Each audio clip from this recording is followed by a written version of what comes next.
Okay, we're leaning way back trying to do this. Let me show you. Almoravid. This is the second of the Levian campaign series. I covered Nevsky a couple of years ago. The series has been an auto-buy for me, including things that aren't in the series that I think are like Border Reavers, which I'm glad I got, and we'll take a look at that.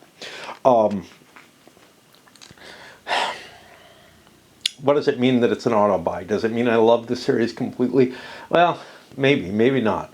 I have some serious issues with it, as I do with almost any game, but I do have my concerns about certain facets of it. Some of them in terms of playability. It's got a steep learning curve. It's not like anything else you've played, you know?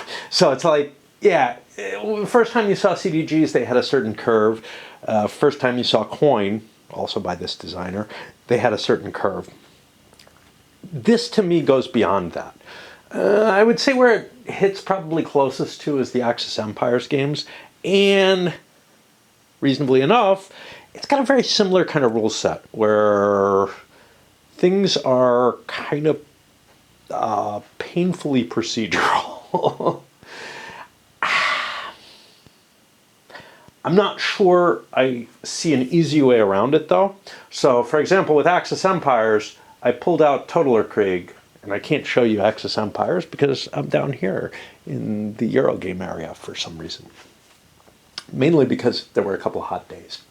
And, you know, after a week of like 90-degree temperature, or 90 to 100, really, I decided, hey, I'll play the next thing down here.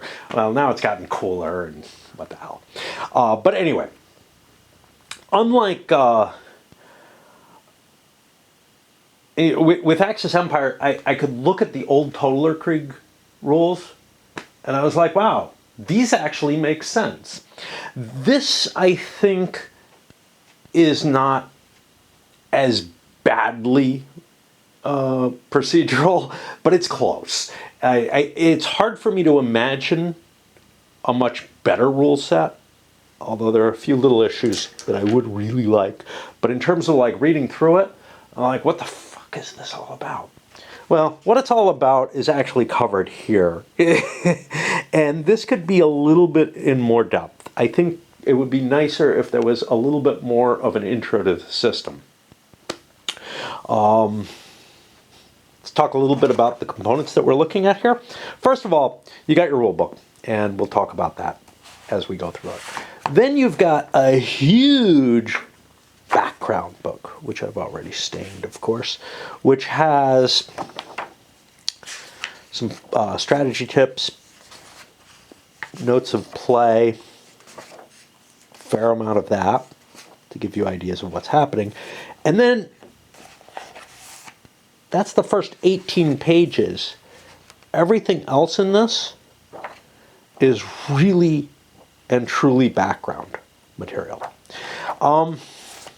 I appreciate that a lot. This is a very... I don't remember there being this much material for Nevsky, for example. This is also very much a complex situation where there's a lot going on, politically, etc., and that honestly, at least I didn't know a whole hell of a lot about. In fact, I kind of thought El Cid was several hundred years later, or a couple hundred. And yeah, this is the period of El Cid. It's and I should know better because I play Hispania, right? And he comes out at a much earlier state, but. Well, no, he comes out towards the very end of the game. So, yeah. And the Muslims aren't all wiped out. And if I ever complain about, like, I couldn't take Granada or whatever, you know, honestly, I think I get too far with the Christians in Hispania. Anyway, I found it hard to read, though.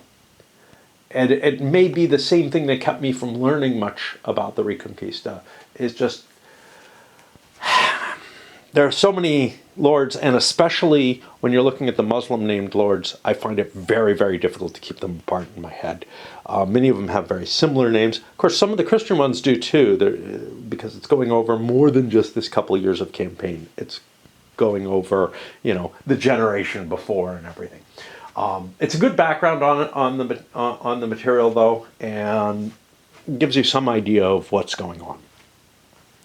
So, like any Levian campaign, it has different things.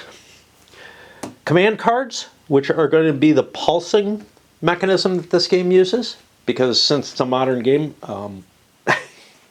it will have to operate with not a normal kind of turn order type thing. It works very well here, but Arts of War, which serve as two things. They serve as event cards and capabilities that players have. Now, some of the event cards are hold cards. The Arabs start with this typhus marriage in their hand to begin with, as an example. You have cards, little placards for each of the lords in the game, which cover their initial troops up here, any vassals that they have, and any assets that they have available as well. Each of the lords will also have one of these cylinders, the ones that are already out on, in play here, as opposed to there's a big stack of them over here who are not yet levied, are already on the map. The map itself, let's talk about the calendar first. The calendar covers a number of things. First of all, the victory point track is covered up here on the calendar in the little victory spots. So like the Muslims have these victory points, the Christians have these. And you track whether it's a levy or campaign turn in this other spot there. Everything else, lords are available once you reach the turn that their cylinder is in. These are used to mark when the lords are due to stop being on the board. Essentially, the way feudal contracts work, whatever, contract is the wrong word, feudal obligations for military service work is that you have X number of days that you're supposed to be in the field. And this sort of represents that, although, for King Alfonso, the number of days that he's in the field is probably a little goofy, right? Like, that's his call, man, how long he wants his household troops up there. But the mechanism that works for any subjects of his also works relatively well to handle other lords that are in it. And notably, for the Muslim lords, all of them are really independent. Every lord here, except for their vassals, everyone is an independent lord. Now, Alfonso is the king of Leon, and most of the Christian rulers most of the Christian lords are actually subject to him. And so this sort of, idea of a campaign length does make sense for them. In addition, these guys can show up on there if you're playing with an optional rule, which I'll be playing with. All right, let's look at the board itself. So you've got multiple different kinds of locations. The simplest are these. These are just locations. You can ravage them, but there's not much else you can do about them. Then you have different strongholds, and they range from castles, and we'll talk about the values on them. Towns, I have a little trouble telling the difference. Strongholds, which look like this, the main thing I have trouble with is the strongholds and the towns. Yes, they're clearly different, but my brain just doesn't assimilate that difference very nicely. And then cities. Now, locations are connected by little ways, and there's two kinds. There's roads, which are very obvious and clear to see, and then there are paths, which are not so easy to see, but if you squint, you can kind of see them trickling through here. And I want to build trains on them, man. Okay. Then there are borders between different areas. The greenish shading indicates that it's a more Muslim area. Taifas, they're called here. And the yellowish shading is the Christian kingdoms.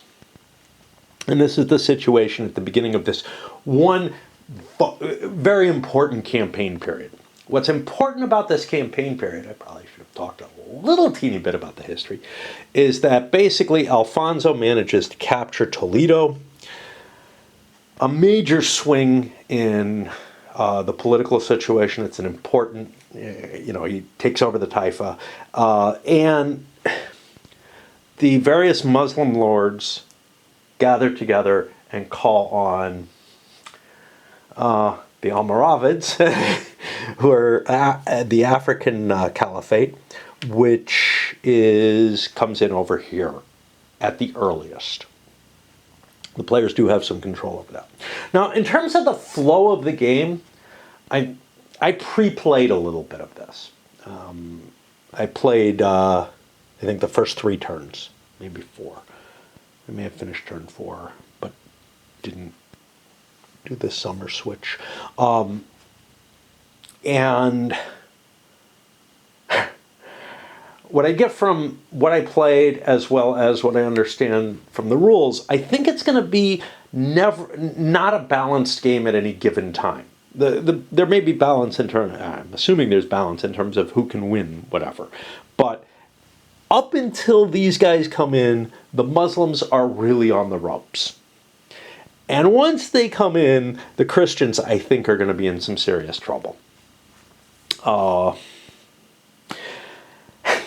One of the things about this series is that a lot of little stuff is going on, but not a lot's changing hands. This is not going to be, one of those games where stuff is falling left and right. Right, one hopes. The sieges are major activities, etc. And if you look at Kingdom of Heaven, that's another one where, like, in some of the scenarios, just a couple conquests is all you're going to expect in those scenarios. That I think is kind of the case here. Yeah, you might take a couple of littler things, but to take a big city or something, that's a major investment. And I got kind of lucky with the kingdoms taking Toledo earlier than expected, actually. I don't know if I fucked up with the Muslims or whatever.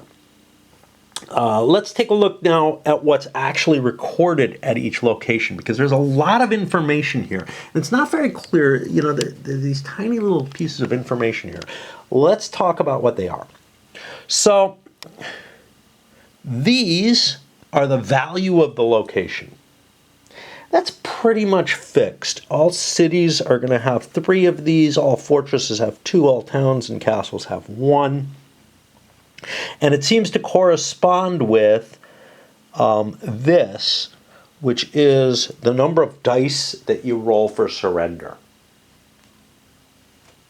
Basically the same value, same piece of information duplicated twice. This little thing here, this little tree, is to indicate that there are gardens inside the location, or within the location, which means that you can muster food in them even when besieged. The number over here is the capacity in terms of lords who can take refuge in a given location. And that adds to their defensibility. An area with a lord in it is a whole lot harder to take than one without. And that's one of the things my Muslims really screwed up with, was I tried to go on the offensive against Aragon. Because it looked weak, it looked like there weren't a lot of troops up there. There were some, though, and some is not good. This little flag here, that indicates that it's somebody's seat. Now, Almoravid has 2 seats. Most lords have just 1, and they'll be noted on here. Now, Alfonso has 3. I didn't realize that. Leon, he has 2, which could be 4. He has Leon and Burgos. I don't know where Burgos is. It's up here. Okay. Now, Alvar shares his seat at Burgos. He's his sort of captain. Let's talk about what else we got here. Anything else on the map I want to talk about? These boxes here, they're filled with these markers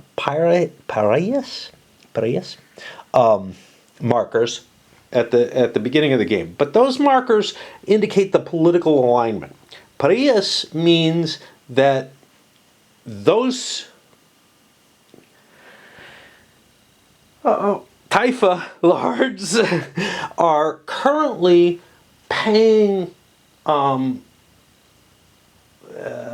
tribute to the King of Leon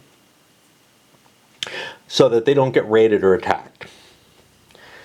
Now, the interesting thing is that's kind of against the Islamic religion, and was seen as a terrible thing at that period. You would not pay a tax to a non-Muslim lord, and the Muslim lords, you only paid the taxes or that were required within the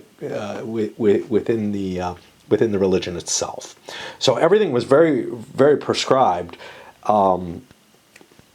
Now, if a lord is mustered on the board, his particular typhus becomes independent. Now, Seville is particularly important and is worth 3 times as much as any of the other typhuses? I don't know. What's next? Oh, these little markers here, I forgot about them. So that little radioactive symbol indicates that that is a target of the Reconquista.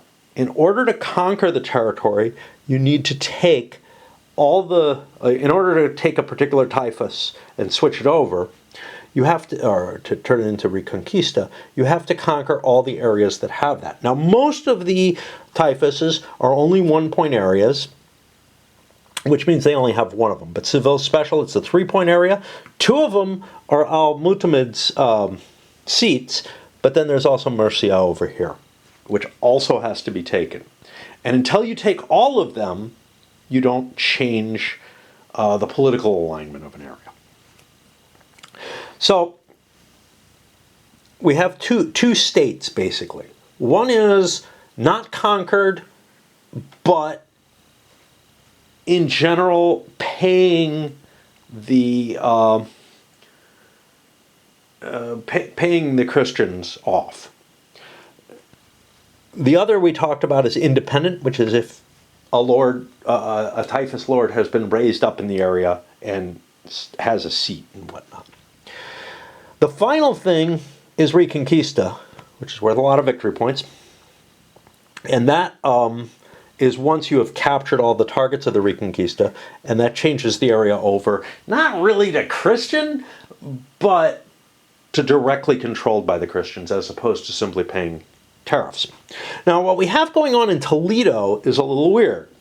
We have a bunch of these jihad markers. Jihad marker, so the alignment of the typhus determines what, and all of this is like not really explained in the rules directly. It's piecemeal here and there within the procedural stuff. So that's why I'm giving you this overview, because I think it's really important. I mean, there is a typhus political section, but it's more like, if this happens, and this happens, that kind of thing. And that's it, without a lot of kind of contextual understanding, which I really need. And that's why I had to play it a little bit to get an idea of what's going on. Okay, these jihad markers, so yeah, what I was trying to say, each location in a typhus kingdom, and for that matter, in a Christian kingdom, is aligned based on what the area is, unless otherwise marked. So, this is independent. That means all of these locations, except, well, all of the strongholds, not the locations themselves, but the locations sort of, are currently aligned with the Muslim player. They're friendly to him. He can enter them. He can't siege them. He can't go ravaging them. That would just be wrong. Likewise, up here, everything is aligned with the Christian kingdom. Okay. But if there's markers on a place, things can be a little different. First of all, we have these ravaged markers, which just indicates that the opponent at that time to the area has done some damage to the area. Now, they're going to be worth victory points. You'll see here there's a half point on there. They're worth victory points to the person who controls that. So, controls the counter. So this is kind of weird. This is a pariahs area, but it's been ravaged by the Christians. And that gives the Christians a half a victory point, which will be tracked over here. These are just an accounting mechanism. Everything is visible on the board as to how many victory points there are, although some of them are, collected up into here. This is sort of a balancing mechanism. But then the Christians get 1 victory point for this. They would get 3 if they reconquisted it. If it was independent, they would get none. All right.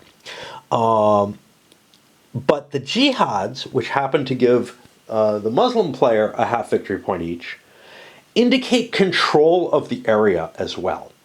So this castle is currently friendly to the Muslims. And the Christians can't just walk by it.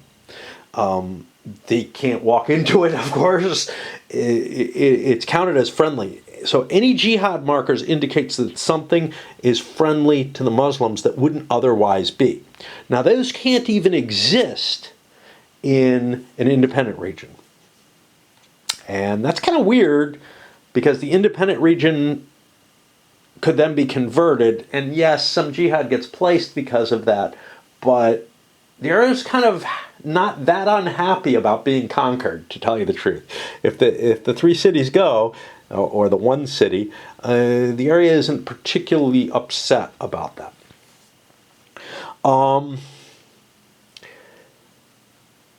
And that's why you have this little Fanyas here at Toledo with a siege marker. He has already invested that city, which is pro-Islamic or anti-paying typhus or pariahs. Okay. The different types of troops you have, the different types of counters you have on board, you have a bunch of different assets. So like transport assets, there are coins, provender, which is, if you remember, provender is the key to whether or not it's your food. It's the key to whether or not you can conduct a campaign. But you need transport capability to move the provender. You have these lord counters, which are lords that you can summon, essentially, if you're in a friendly location. And then they move over to the count. Well, under the optional rules, under the normal rules, they'd move up here, and their troops would show up with them. Under the optional rules, their troops show up, but then they go over on the calendar, and you have to worry about keeping them happy enough to continue campaigning. And their campaign numbers are lower than those of their lord, almost invariably. So this lord has a service of 4. This is their service numbers, 2 and 1. Service numbers are also printed on the lords. The lords have another number, which is their fealty number, which is a die roll when you try to muster them of the chance of bringing them into the play during the levy stage of the game. The troops themselves, we have a bunch of different types of troops. Let's take a look at some of them. Well, let's take a look at all of them. So these are knights. Now, these are sergeants. Now, they're kind of visible here. When I was in the darker light upstairs, I found it very difficult to differentiate between them. I looked at the Nevsky ones and I felt like they were easier to distinguish under that same kind of poor light, but maybe I wasn't, I wasn't trying to sort them. When I was trying to sort these, both, in my bedroom office, which actually doesn't have bad lighting, I had real trouble seeing them. So maybe I had better lighting where I went up when I went up to look at Nevsky, but when I was sorting them, I was having trouble in my bedroom. But I don't think my lighting's bad in my bedroom. Anyway, these are sergeants. These are men-at-arms, the armored foot troops, light horse, militia, African horse, African foot. What's kind of interesting is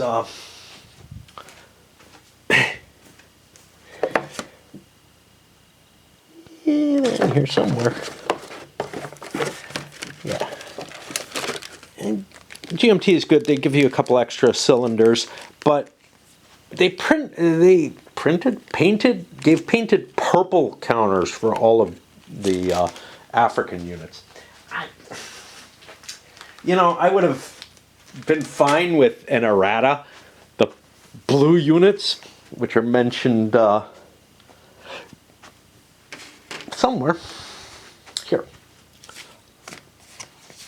They're mentioned as blue units here, are colored purple in the counter mix. It's just a little sheet of paper saying that would have been enough. I think it's cool that they gave me extra pieces, but, I guess the point is that if they assemble more sets or something, maybe, on a second printing or something, they want to keep it consistent. I don't know. I honestly don't know why they gave additional pieces. I don't think it was necessary, but again, it probably cost them a quarter or 50 cents to slip in those extra pieces, and that's within the margin of error, Okay, so yeah, these are the African, and these are serfs.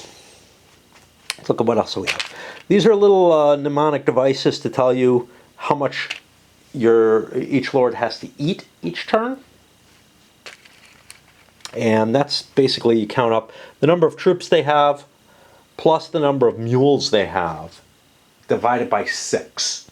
Round it up is how much food they have to eat each turn. And that'll be provender.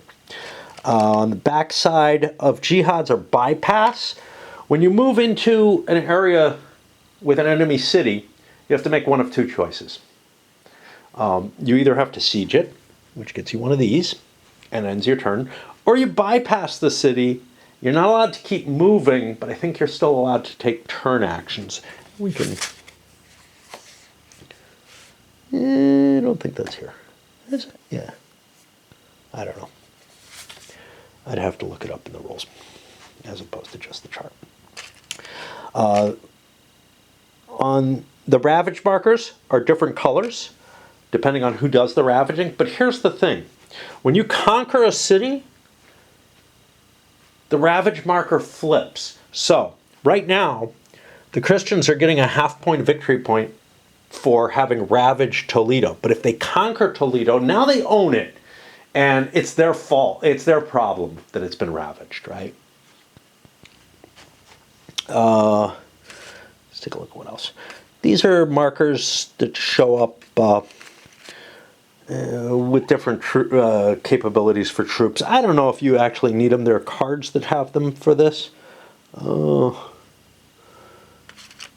Capabilities. They're just extra. I found that I wasn't using them at all.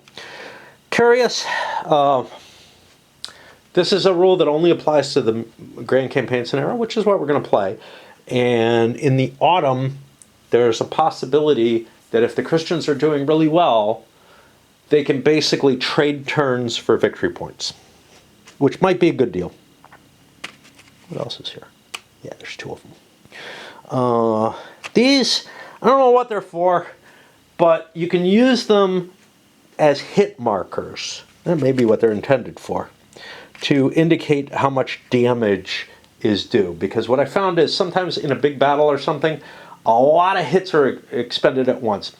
So we'll get to that in a bit. But the way combat works is the amount of hits that you apply is deterministic. It's based on the troops that you have. And that'll be determined off here. You just simply multiply the amount of troops by their hit value. So like knights in a battle are worth ×2. In a siege, they're only worth ×1. Others are worth a half or one. It's all rounded up when you figure it out. But then you get to make saving throws on everything. So it's kind of like a reverse buckets of dice. It's kind of weird. Like there's games that have a roll to hit and then you roll a save, and boy do I hate those. But this is just, hey, you're going to do damage, but the armor might protect you, and it's really the quality of the armored forces that the armoring that determines whether or not the unit is damaged. And it's more than just armor involved in this. Don't worry, there's abstraction involved. But anyway, likewise, siege markers, one side for either player. You can collect those up as you lay siege to things. Conquered markers. The Christians get conquered markers anytime they're in Arab territory. The Arabs get conquered markers anytime they're in Christian territory. When the Arabs take cities in Taifa territory, they get jihad markers. Less valuable, but they're supposed to be there. So in a way, they're like conquering. So it's kind of weird. Like if you're in an area that's in Parias or in Reconquista, you will get jihad markers in there. If you're retaking stuff that's in an area that's independent, you get nothing. You get rid of the Christian conquest. That's it. Again, all the different assets here. You can acquire loot when you ravage things, and also when you take things by siege. These are cathedrals for Alfonso. He can build. Trying to see what else we got here. Coinage. Yeah. There is one special lord in the game who's treated, well, there's a few special lords who are treated differently. So El Cid, Yusuf, and Sir, who are the African lords. El Cid was basically a mercenary. He had been kicked out by Alfonso for certain depredations. Was a couple of times, actually.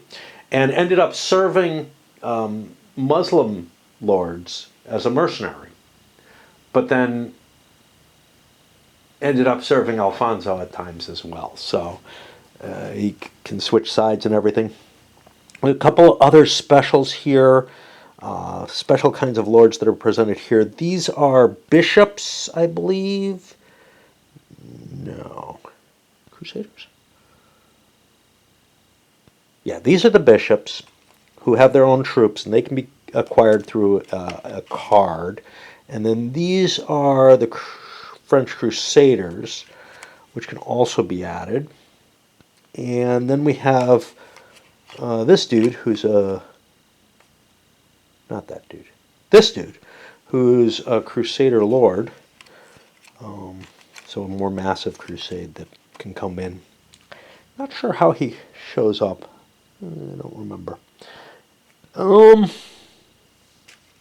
something to tell us what the game is. This is for Pursuit. They really produced a lot of stuff for this game, and not all of it's necessary. I'm sure you can find ways to use it. For example, I think these are meant for the hits. They're useful for that. There's other things like the feed markers. Helpful, just like these are. But again, they're not necessary. The move fought, probably not necessary. Certainly these counters, I may end up trying to use them. I'm going to swap batteries and then dig into the rules in a little bit more depth. But that's sort of a broad overview of what the components are, at least. We'll get into a broad overview of how the game plays and then dig in. Very broadly, how do you play the game? Well, you start each turn in the levy stage. And during that, you're going to be using the lordship value of the leaders you have on the board to accumulate stuff. This could be calling on other lords to enter the game, and they'll roll their fealty. I would say loyalty. Their fealty rating to come in, and you spend one command, one lordship for each of that, for each attempt. And if somebody's really important, you could spend all your rolls, all your points on rolling for him until you get him. You can also spend to bring your vassals into play. You can spend to acquire more assets, transport assets only. And you can expend to dig through the Arts of War deck and take whatever you want from the bottom half of the card. Again, I don't remember how much. The game system, I believe, is almost exactly like that in Nevsky, but I don't remember Nevsky very well. It's a couple of years, so it did take me quite a bit to get kind of used to this. Again, I played 4 turns. I think with Nevsky, I played a couple of turns and said, "Yeah, I'm ready." You know, this one's a little bit more complicated, but not much. Okay, and basically, first the Christian player, then the Muslim player does this, expends their lordship for each of their new lords. As far as I can tell, if you bring a new lord in, you get to spend his lordship points too to levy from him. So you get like this sort of cascading. You can bring everybody in if you wanted to. It's not necessarily an advantage. Okay, after you do all your levying, this flips over and you go to the campaign set. And in the campaign set, first thing you do is you set up your deck. Each turn, you get a certain number of cards, 7 or 8 cards for each turn, depending on the season, that you can pick whatever command cards you like. Now, there are different numbers of cards for each leader. The better the leader, the more cards they have, and the more they can do with each card. And you really have to kind of plot all of this out. It's a complicated amount of pre-planning here. This is one of my grumps about the game, to tell you the truth. If you know me, you know I don't like to plan. But you really have to plan what you need in terms of assets that you have, troops that you have available, assets from there, in order to accomplish anything that you want to do. You know, it's not, you can't just sort of play it by ear. You kind of have to have an idea of what you need to do. And then you program out your turn, kind of like a robo-rally or something like that. The way you plot your turn with this is you stack a number of cards by the season that you wish, and the order that they're stacked in is the order the different lords will activate. You may not have enough lords, in which case you might have to pass a whole bunch or something. So like if this is the only lord that the Muslims are able to get, they're in some trouble because he only has 3 cards and there's 7 for the first turn. After that, there's a special call to arms phase, which is like additional kind of levying that can happen, but that's besides the point. That's how you get like Rodrigo on the board, El Cid. Okay. Then, starting with the Christians, you flip over a card, and I'm skipping some things here, but you flip over a card, and that leader activates, and he chooses from this menu of actions, and has a number of points equal to his command value. Number of operations points. Okay. Sorry. Something of an inside joke. My past wife and I, when I got into ops points and then operational combat system, which didn't have them, she was really disturbed by that. But anyway, you get a certain number of operations points that you can expend, and you can take these different actions with them. And most of them cost 1 operations each. Some of them, like tax, cost your entire card. And you might have cards which allow you to use to perform actions with that are special for the cards but cost the operations off your card play, off the command card that gets played. And then the Muslim player flips a card and does it. and you alternate back and forth. So basically, each player gets to activate one lord and do one set of things with that lord. Okay, and that is pretty much it. Anytime you move or fight, even if you're fighting defensively, you're going to have to feed all your stuff. And this is where it gets complicated, because you have to figure out how much food you need to have to accomplish the things you're trying to do. You have to prepare that. So if we look, sure, the Christian lords all start off with food. This guy doesn't. He doesn't start off with coin either. These are all their starting positions, but there's special rules for this scenario where he doesn't get any coin to begin with. But he would any other time he musters. But yeah, the Christians are ready to take to the board and start doing stuff, and I want to look at these. Still no food. I was thinking those might come with food to make them more active. But yeah, the Christian lords start off with food. The Muslim lords do not. Which means that they're going to have to expend some of their commands, because you can't take food during the levy phase. They're going to have to expend some of their commands to gather up enough food to do anything, basically. But yeah, including just defend themselves. So they could be in trouble on the first turn of the game, conceivably. I don't know. Except they're not going to be in range unless they put themselves in. And then at the end of, well, yeah, I'll just leave it there. So that's the basic flow. You do the levy, you do the campaigning, you do your fighting and everything within the campaigning, you capture stuff, whatever. Now, all the victory points, and I've kind of hinted at this, are marked on the board, and as they change, you arrange these two counters to indicate where they go. It's conceivable you could go up above 17. You can't go below 0. If that happens, it happens, and you may need to create more spaces. Okay, so we have largely covered the first few pages of this game.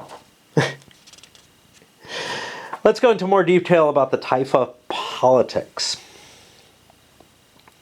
Okay, so I've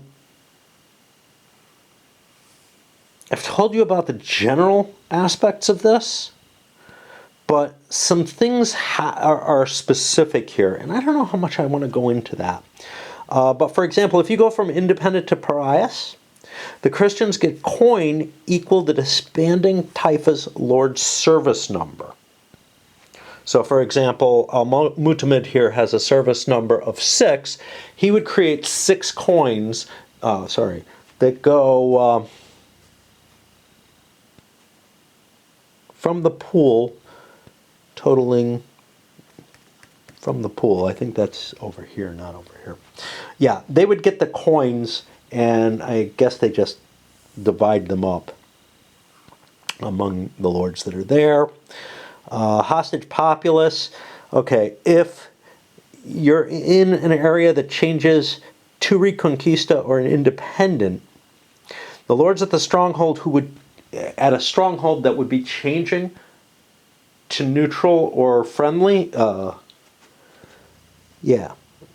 from neutral or friendly into an enemy one, automatically conquer the stronghold. They're already there, right? And if it's to pariahs, lords conquer strongholds that would change from friendly to them to neutral.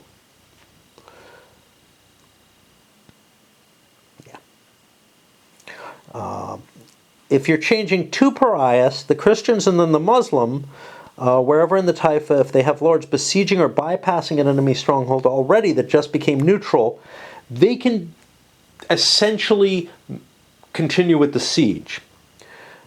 They have the choice of removing siege or bypass. It's neutral, they don't have to worry about it anymore. Or add enemy conquered or jihad. Add enemy conquered or jihad, the number of markers equal to the stronghold's victory value.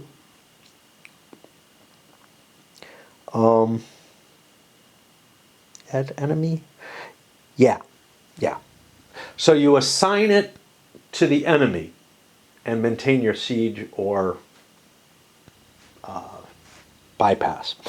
You wouldn't want to do this with bypass, but if you're already sieging it and you have it in pretty good shape, you have your siege close to done, you probably want to continue with the siege so you don't allow it to go neutral on you, is what happens.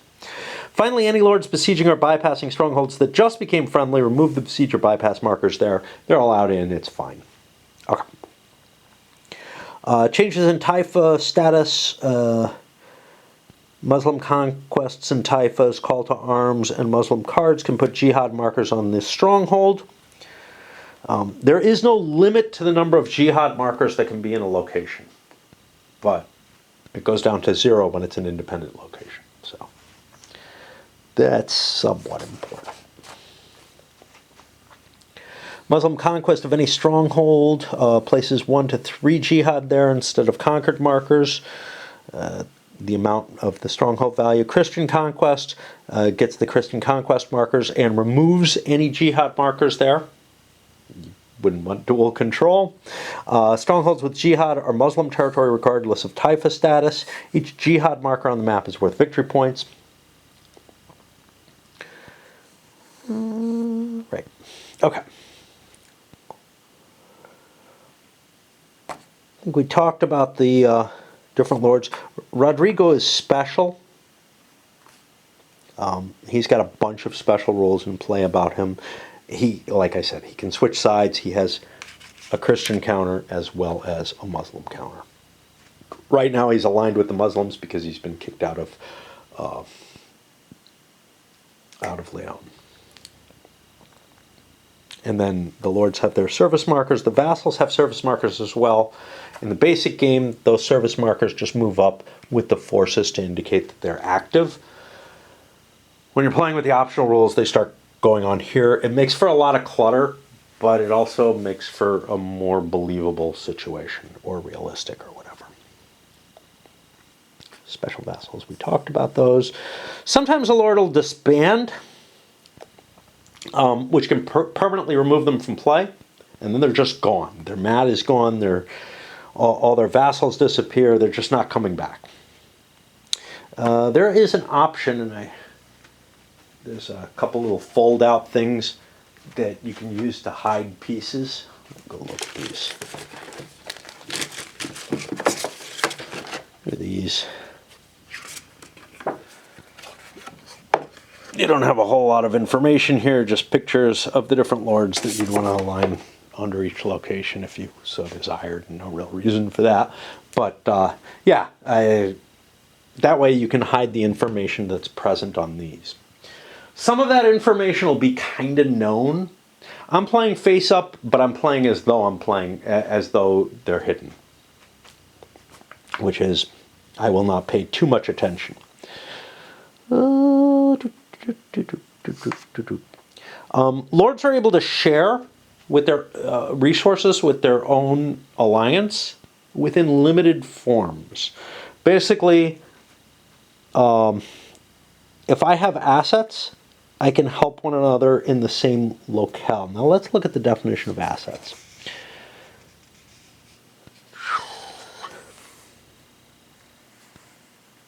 Yeah. Assets are limited to transport, provender, coin, and loot. They are never the card capabilities, so you can't share your card capabilities. Only the active lord, only a lord who's actually doing something gets to use those capabilities. Uh-oh, I gotta play with my battery. Okay.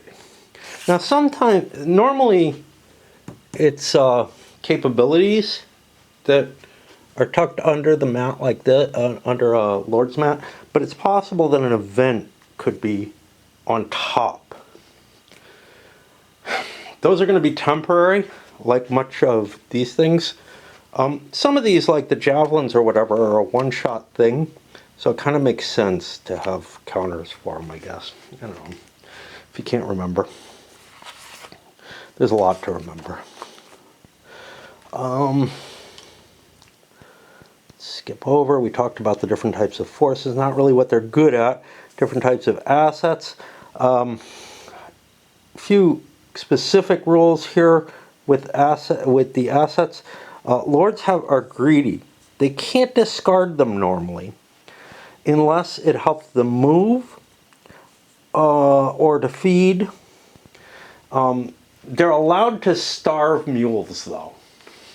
And they don't get food for them, which kind of feels wrong. Mules have to feed. That's their disadvantage. Otherwise, they're better than carts, but you would think carts could carry more, but no. Okay. Got other marker. Oh, here they talk about them. To help log altered ratings, actions, combat rounds, and such. Yeah, okay. Use them however you like. Oh, capability counters.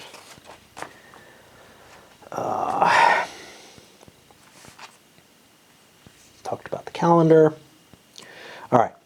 So, levy. First thing you do is the Arts of War cards in the levy phase. On the first turn of the game, each player is going to get 2 of these at random, and they are assigned as you wish as capabilities, which means they can go under the lords or they can go under the table, under the board, if they're not. So this one says this lord, this lord. There are ones that do not. For example, this one, flip Yusuf and Seer seat markers to 2 seats. If the card is discarded, flip it back to 1 seat. So if the card goes away from there, they lose that capability, the bonus capability. But it's a general one that affects more than 1 lord and isn't counted against lords. Lords are only allowed to have 2 of these.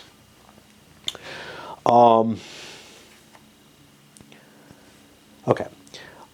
But on the second and later levies, you still draw 2 cards, but they're events. And the events might be hold events that you get to keep in your hand, but otherwise they must be played and they have their effect. In general, the events from your own deck are good for you. Greed, you can't get rid of cards unless a rule specifies that you can. Now, at the end of the turn, I think you can throw away. There's a point where you can throw away all your cards, or as many cards as you like. Basically, I don't want this capability, and I want the event in the deck, right? So that it can get drawn. After you draw cards, you're allowed to spend coin and loot to encourage lords to increase their value here. There are limitations to this. Coin can be done anywhere. Generally, the coin has to be present in the same location as the lord. So, I mean, Alfonso can spend some of his coin to help lords he's stacked with. Loot can only be used for this, and it basically moves the thing further up so that they last longer. Loot can only be done for that if you're in a friendly location. But loot can be used as food if you're not. Then each player may have to disband. If you have gone, say the marker is out here, if you've gone beyond the service limit of these lords, they have to disband, and this is bad. They're disbanded permanently and removed from the game. If they're at the service limit when you disband them, and remember, you just got a chance to pay them to stay as your lords, right? Otherwise, I don't know what the hell happens to them. They're like, we're not serving this king anymore, ever. During the campaign. I mean, it's only 2 years, so there were certainly cases where lords were like, yeah, I'm done. Not coming back. But if you're at the service limit, you have to disband it, and the cylinder is put a number of 40-day boxes to the right of the current box of that lord's service rating. Now, vassals are also subject to this kind of rule. Oops, not that one. And I'm going to be playing with the vassal advanced rules. When the pennant is down, they're unready. They disbanded this levy, and they cannot muster. But once they're face up, then they go equal to their service rating ahead. Whenever the Lord's service marker is shifted for any reason, all their vassals shift along with them, which makes them feel kind of like an unnecessary thing. But what they are is additional forces for that leader. So you have to be careful, because if you muster all your forces, your vassals are going to reach their service limit before you do, before the main lord does, and so his forces, some of them will just abandon him. Okay, whenever a lord's service marker is shifted, the vassal shifts with them, but their numbers are less. Each disband step permanently remove from play any vassal markers beyond their service limit, and those that are in the service limit go onto their lord's map, pennant size down. They're unready. They can't levy until a later muster. And then return forces shown on any removing or disbanding vassal service marker from the lord's mat to the pool. That leaves the lord without forces. Yeah. So whatever is present on here in terms of troops has to be returned when they leave. Bishops and crusaders are not affected by this. Now, right, we haven't hit the muster yet. That's important. So, if, for example, say we got this, and we're here in the levy. First of all, if we've got this is gone. I would remove these troops from that lord.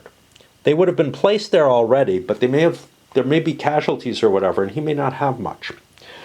He may not have enough to cover this. But whatever he can cover of it, he must remove, and that lord would go away. If I was here, this lord has reached this vassal has reached his limit. He's not going to fight anymore. His forces get removed, but he goes back on the mat like this. And he's not available to levy this turn. But then he'll flip back over and be available for later turns. Okay. So, I think we talked about the disbanding. When a Taifa lord disbands, his territory goes from independent to pariahs automatically, with all the political effects of that in terms of control markers and such not.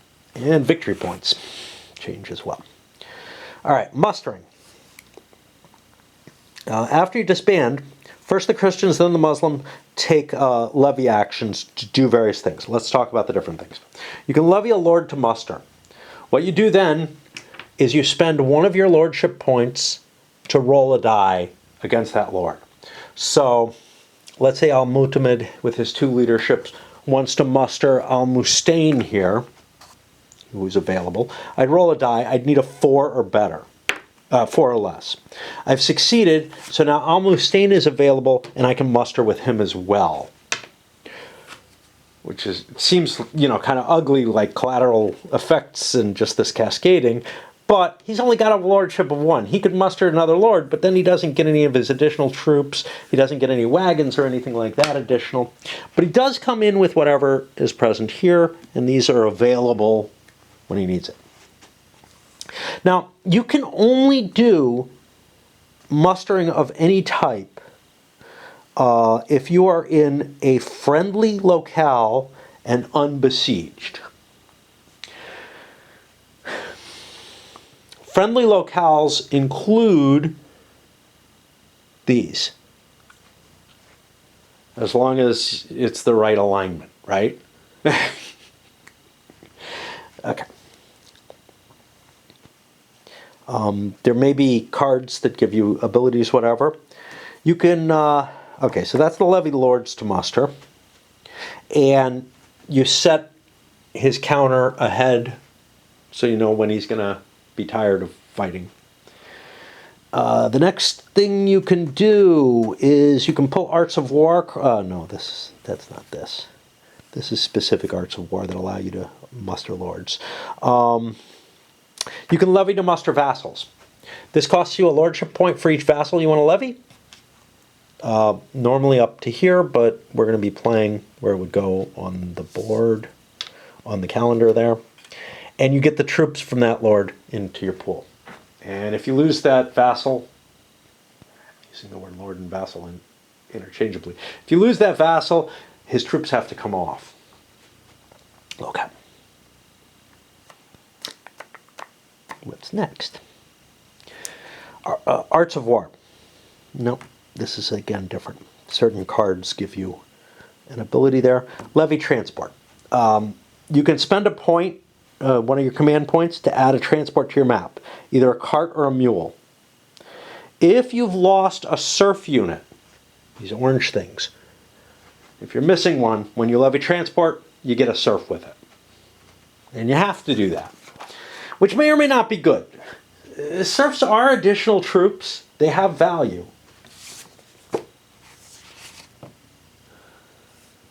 Not there, but they have a half point of combat value, which may mean they might not do you any good.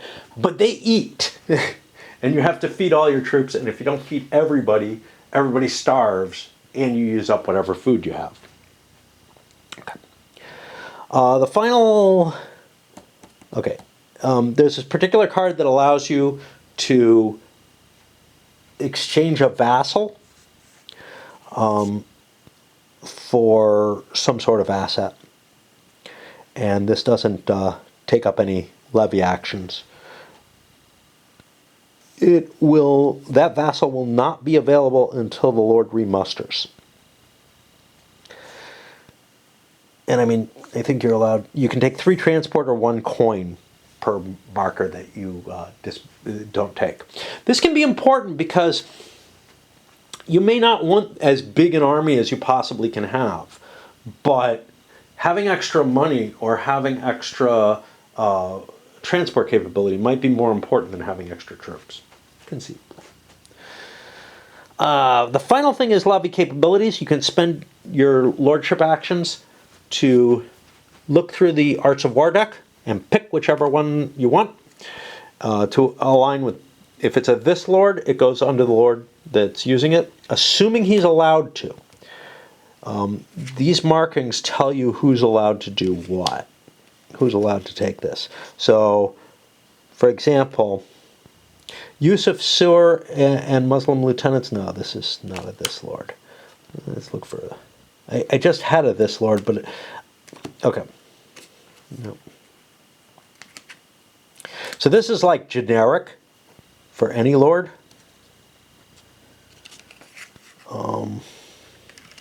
Here's one. This one can only be used on El Cid.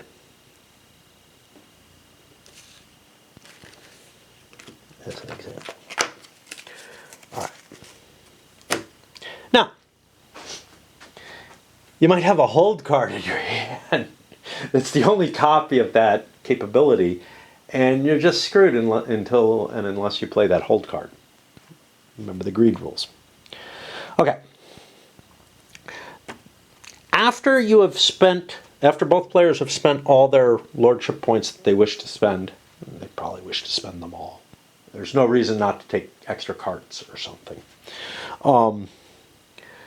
Then you have call to arms. Now, these are special case musterings that you can do. So, the Christians can reconcile with Rodrigo if he's on the map, or if any Christian lords have been permanently removed from the game.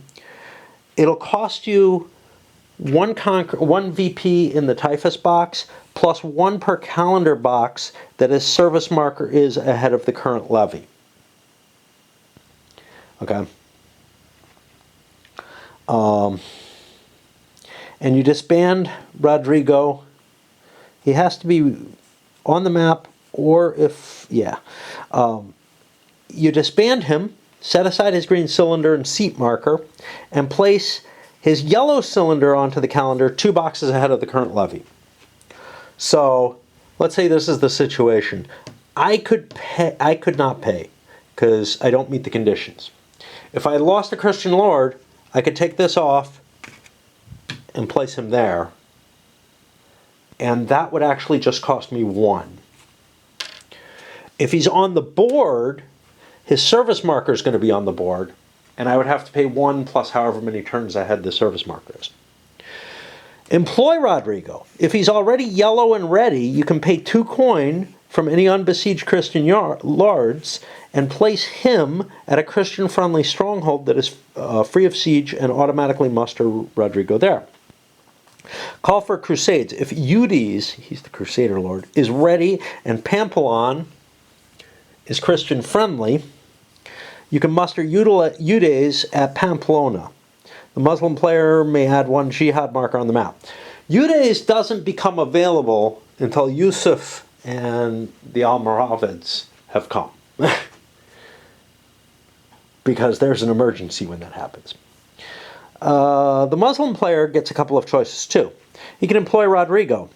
If it's ready, you can pay 3 coin from the typhus box or any unbesieged Muslim lords and put Rodrigo's seat marker at a Muslim-friendly stronghold that's free of siege and immediately muster him there. Yeah, you use the seat marker with the Christians too. Which is important because he can draw supply from his seat. That's the biggest thing.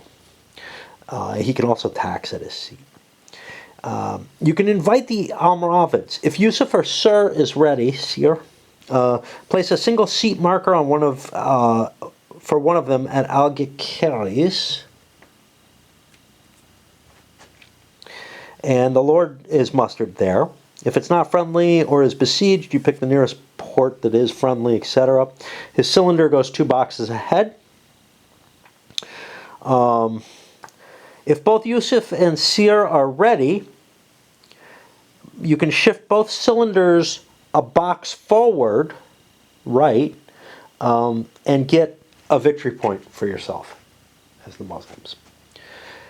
If Yusuf is at a Taifa Lord's seat that is neither enemy nor besieged, you can muster that Taifa Lord from any box on the calendar automatically without a fealty roll and shift the Taifa Lord's service rightward by 2 boxes. So after you muster him, he gets 2 extra turns. It's good to be the Caliph. Okay. That's the levy phase. Then you discard any events that are only applicable to this levy. Okay. For the campaigning side, you flip this counter. Yeah, the most important thing. Then, the players must select and discard any capability cards they have in excess of their number of mustered lords. But this is not including this lord capabilities. Okay, so if you have any capabilities tucked over here, you can only have 1 per lord. The ones that you have here, you have 2 per lord maximum. And you can't discard them here. All right. Then we go through the campaign steps, and the first thing you do is plan. You're going to build your deck of cards. Then you alternate making your actions, and this is really, like, I feel like all of this kind of stuff should have been, there should be sort of a sequence of play like I'm used to. Instead, levy and campaign are split up. Okay. And finally, there's some bookkeeping at the end. Okay. So you select the cards from any of the currently mustered lords, and you arrange your stack of cards in the order that you want them to be played. Then you're able to put, and the way this is worded makes it sound like it's only 1, but I think it's not. There's any number, elsewhere it says you can have any number of lieutenants. If you have 2 lords in the same location, one of them can be made a lieutenant and put on top of the other. And he will walk around with that other lord and operate with them kind of as if they're one. For movement, they're not really as one. They're used differently when you're in combat and whatnot, so I'm being kind of goofy there. They move together in march, retreat, and so on. If one disbands while the other does not, the remaining lord becomes normal lord. When you reveal the lower lord's command card, it counts as a pass. You might put those in there in the off chance the upper lord, that the lieutenant gets destroyed. It would have been helpful to me in one case. Also, during this step, unbesieged Taifa lords, which is not Yusuf, Sir, or Rodrigo, may deposit as much coin as they like into here. And then it's kind of generally usable by anybody who's not besieged. This is a nice functionality. I think it represents the fact that the Muslims had better coinage, basically. The Christian kingdoms were still in the Middle Ages. Kind of interesting. I recently read something that basically is making the point that Adam Smith basically plagiarized from various Islamic economic philosophers. But in one key aspect he didn't, which is that instead of taking what was sort of an we'll get to this when I touch the book if I remember it, but anthropology kind of shows, and certain historical elements, that money is sort of something that was always kind of around. There wasn't this barter economy. Anytime in the reasonable past, people were tallying stuff and keeping track of specific debts and everything way before there was coinage. And some of those debts were social, right? And that coinage, one of the big advantages of coinage is that it's kind of impersonal, right? It doesn't require that you trust somebody with the debt, right? And anyway, the Muslim theory was based on the idea that people wanted to help other people. People were willing to help other people, but that they would, record that debt, essentially. Very much, what an actual study of the history seems to show. Whereas Adam Smith came up with this complete fable of an existence of, well, I'm a blacksmith and I made all these horseshoes. Gee, gosh, So in the Islamic principle, somebody acquires a skill.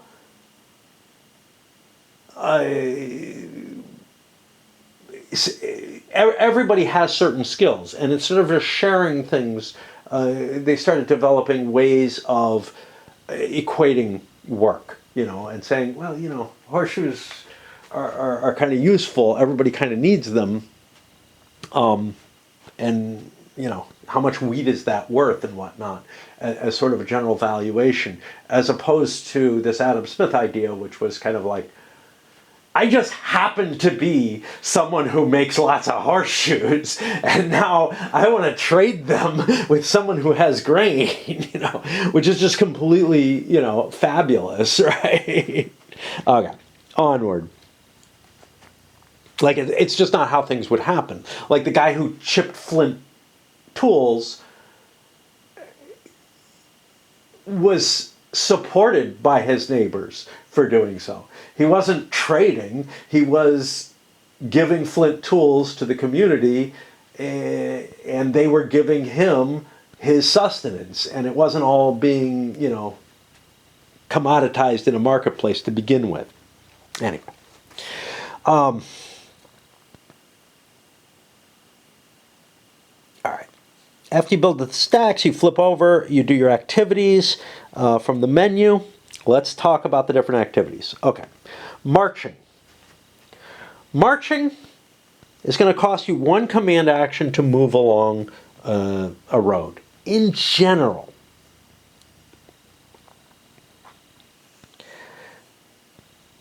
All the unbesieged lords in the same locale with... Okay.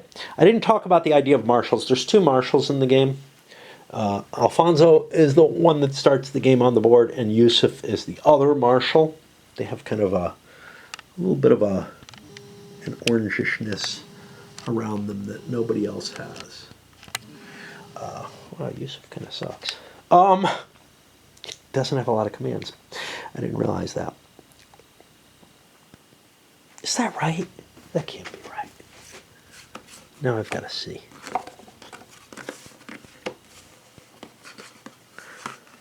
Yeah, he's only got 2 commands. Interesting. Okay. So, and a marshal can't be made the sublord of a lieutenant, and he can't be made a lieutenant. But a marshal can basically grab all the forces that he has in an area and move them with him. Right? They can move on their own instead as well. And also the lieutenant takes whatever's beneath him, and they have to remain together unless a card allows them not to. I got to swap. There is the concept of being laden. If you have any loot with you, and don't think of this as like some gold or something, it's probably a herd of animals. If you have any loot with you, you are laden, essentially. You are hindered. In addition, you are laden if...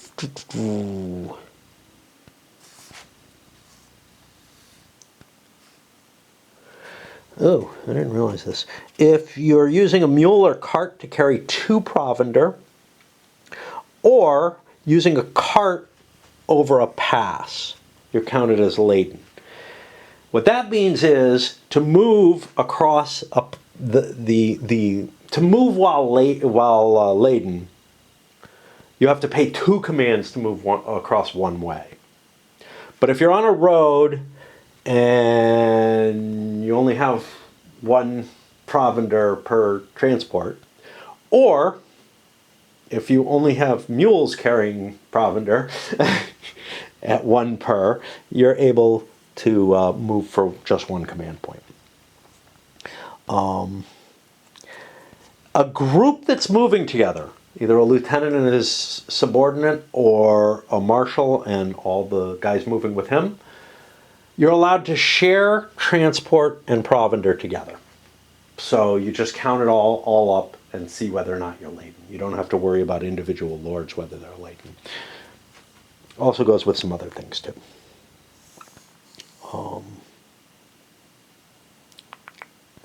If a marching lord enters a locale of an unbesieged and unbypassed enemy lord, you have to check to see whether or not they want to avoid battle, withdraw, or else you cause a battle. Upon an enemy approach, some or all inactive lords may move 1 or more adjacent locales. But they may not avoid battle across any part of the way that the enemy used to approach them. They may not avoid battle to any locale with an unbesieged enemy lord. Mark lords avoiding battle to an unbesieged enemy stronghold as bypassing it. They're not allowed to siege it. Lords may only avoid battle unladen. They may take no loot and only provender equal to their own or shared transport. They can use no carts across a pass. They can take the carts with them. They just can't have them. They can't have any provender in them. And lords may discard loot and provender as needed to become unladen and avoid battle. The approaching enemy lords will receive and divide among them any assets so discarded as if they were spoils. Coin doesn't take up any space. It doesn't weigh anything. Hey, it's just a little coin.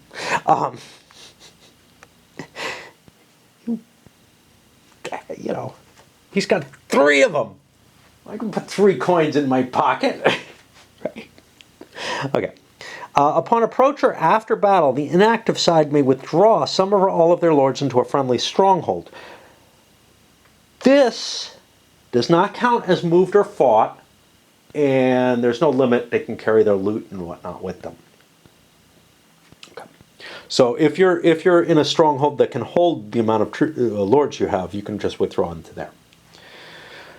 Anybody who moves or fights gets one of these moved or fought markers, which means they're going to have to feed at the end of that current command card play. Okay. You may, over the course of a given turn, have to feed multiple times. All depends on how active you are and whether your enemy's making you active. Okay. if enemy lords are together in the same space and they're not withdrawn into the fortress or avoiding battle into another space, you will fight a battle. Hey, and that's what this component's for. It's one way to do it. There's two. I like this one. It takes up less space. I don't have a lot of table space here.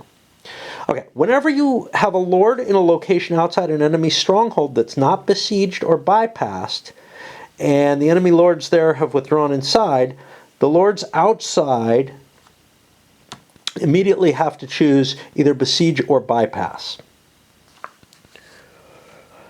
Besiege, you place a siege marker of that side's color onto the enemy's stronghold or a lord there, and skip any more actions on the card and go to feed, pay, disband.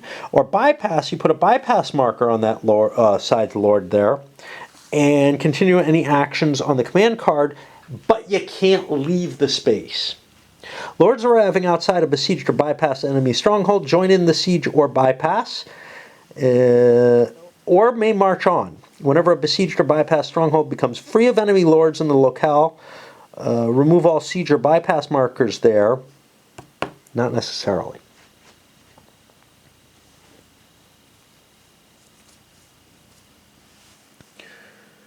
That seems wrong. Whenever a besieged or bypass becomes free of enemy lords in the locale.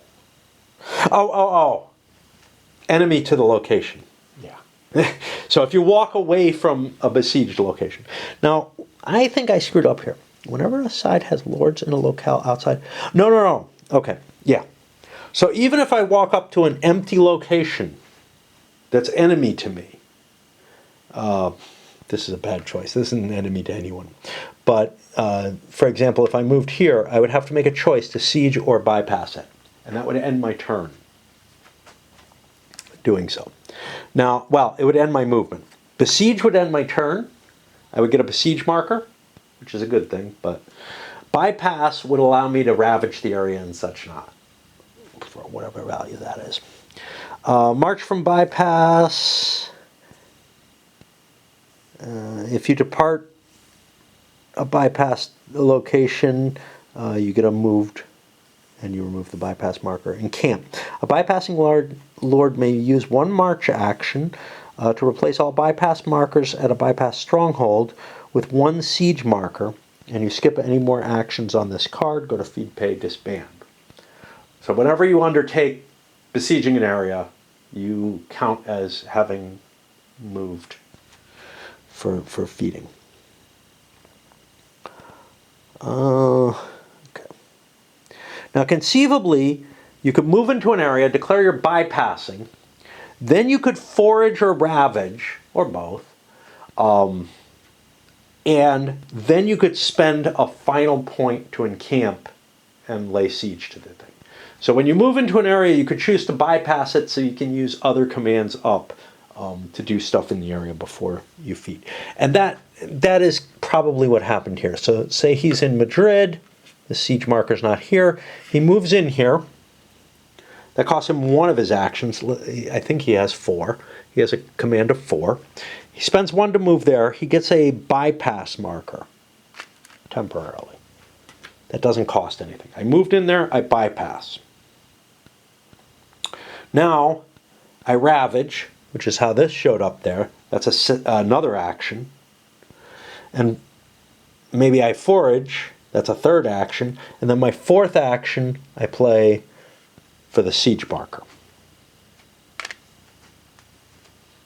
Probably won't have to fiddle with the counters that much, but I'm just pointing all that out. Okay.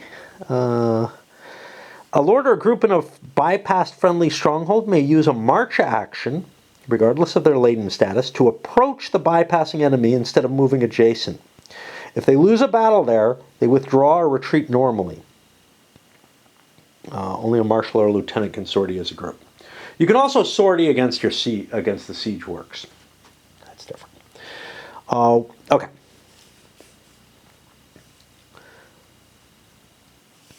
Battles. When you approach an unbesieged force and it doesn't find someplace better to be, you're going to have a battle. There are markers for this.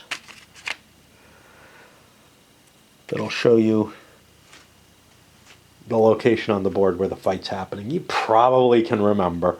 But I'm certainly not disparaging. These kind of counters are fantastic. There's a lot of games that don't give them. So yeah. Then you array your forces. Now, I did not play a single battle in the game I played. Everything was siege warfare. So I may be a little bit more stumbly than usual. Feeling like I'm pretty damn bad so far. And we're not even halfway done, are we? We're just about. Some of this is scenarios. So we're actually a hell of a lot further than that sounds. Okay. You array your forces.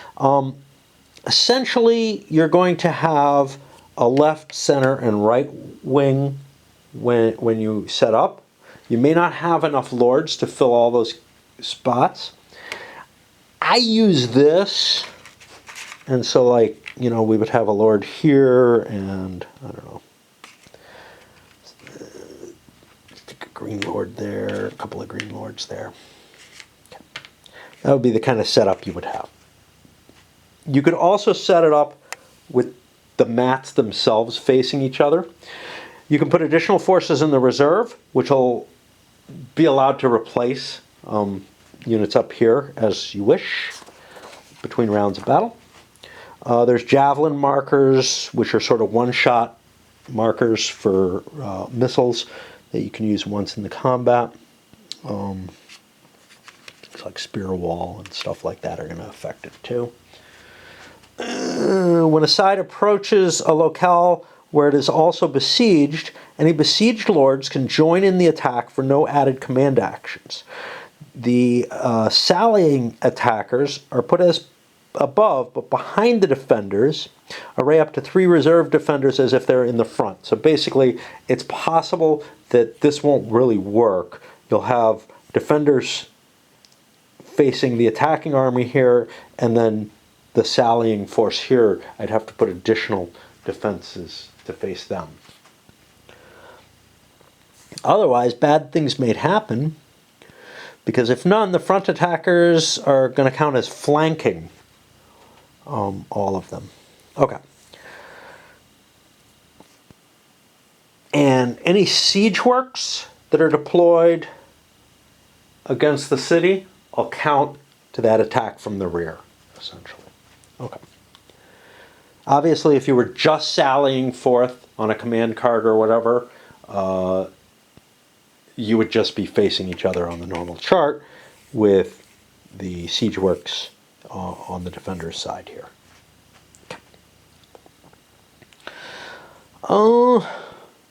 Battles continue multiple rounds until one side concedes or all its lords rout. And we'll go through the following steps, and I'll describe them to some extent. First, at the start of each battle round, the attacker and then the defender can declare they are running away at the end of the round. That gives a pursuit advantage against the conceding side's hits. They'll get this pursuit marker, if I can find it. Where it is. Which basically says one side does half as many hits as it's supposed to throughout the round.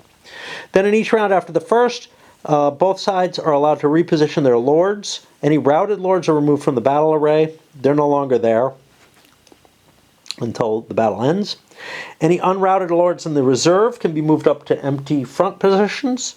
If the center is empty, you have to slide somebody into the center space.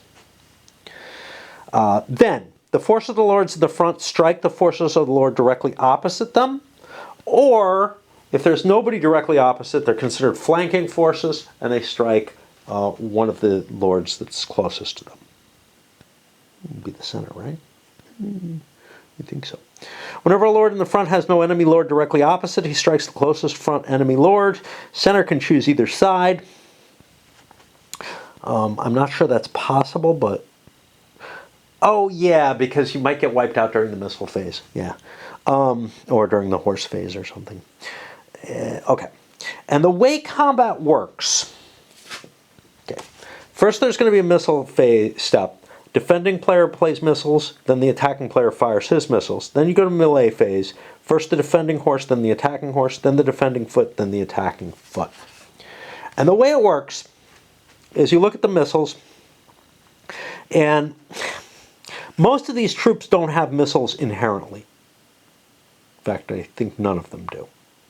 But you might have capabilities that give you missiles. This guy does. His men-at-arms and militia have missiles that do times half damage, but can select the target units and cause -1 to the target armor. That's what crossbows do. They have those two effects. You get to select the enemy units that you're shooting at, and you subtract 1 from their armor capability. Okay. So, in general, missiles are going to be times half. You count up the number of units that have missiles in a particular portion of engagement. You multiply it by whatever multiplier it has. That's how many hits you did. Then, based on whichever unit's being hit, it gets a defensive save. So like knights automatically save on a 1 through 4. Sergeants save on a 1 through 3. Unarmored units won't be affected by the penalty here. So they'll still save on a 1. You have an evade? Yeah. So there's an evade capability that horses have, which is a little different. So African horses and light horses are susceptible to archers. They only save on a 1. But they're able to evade melee combat with a higher roll. Anyway. What happens in general is the defender picks the unit that takes a given hit and rolls the save for it. If that unit is hurt, it moves to the routed side. If it's not hurt, it can take the next hit. And this is done throughout all 3 different types of fighting. There's some special things here. The conceding side halves its total hits. Hits apply to the force directly opposed. If this is a storm or a sally, there's going to be some sort of defensive fortifications in place. The besieging player has a number of defensive fortifications equal to the siege level. However many siege markers they have, that is an additional defensive roll that they get to roll for the walls. So, if I was sallying out of Toledo to attack him, I count my hits. First hit's announced. I roll first for the walls, which in this case with only one of these would be on a 1. And then I roll the saving throw of the armor as well. So there's 2 chances to avoid the hit, to avoid each hit. Okay. For cities, they have built-in walls, which are, well, for fortresses, strongholds, which are listed here. They're all 1 through 4, so they're pretty solid. Now, there may be things that reduce them in terms of capabilities. I heard some shifting to my bookshelves. I'm wondering if they're going to come slamming down. See, I got this problem. I'm bracing them in various places. They should be nailed to the wall, but things are moving. Ugh. Don't want to think about it. My boxes don't do that. They're not as high. Okay. Serfs do not get a saving throw. If a hit is assigned to a serf, it will automatically be routed. Okay. If all of a lord's units rout, that lord himself routs. And he'll be removed from the board, from the combat, and you'll have to deal with that afterwards. If neither side conceded the last round, and both sides have lords that are unrouted, you go to the next round. Eventually somebody will have conceded, in which case they get to leave. We'll get to that in a moment. But it may be more likely that somebody's routed, and maybe somebody who conceded, and then you take losses from that. Okay. All losing lords have to retreat to a single adjacent locale that has no enemy lords or enemy strongholds that are not already besieged or bypassed, or withdraw into that side's friendly stronghold at the battle location, or be permanently removed from the game. The owning player chooses each fate from the above. Defenders may not retreat along a way that attackers use to approach the locale. Marching attackers who retreat must return to the locale from which they are approached.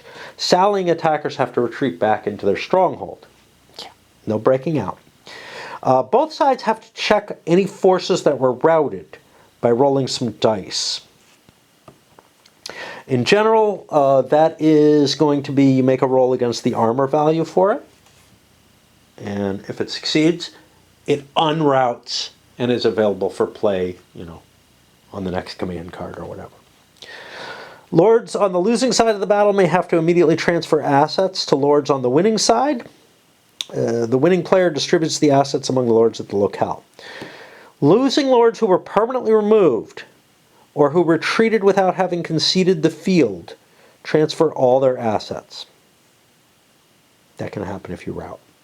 Lords who conceded and retreat transfer all loot and any provender beyond what they could take along the retreat way without being laden, but lose no other assets.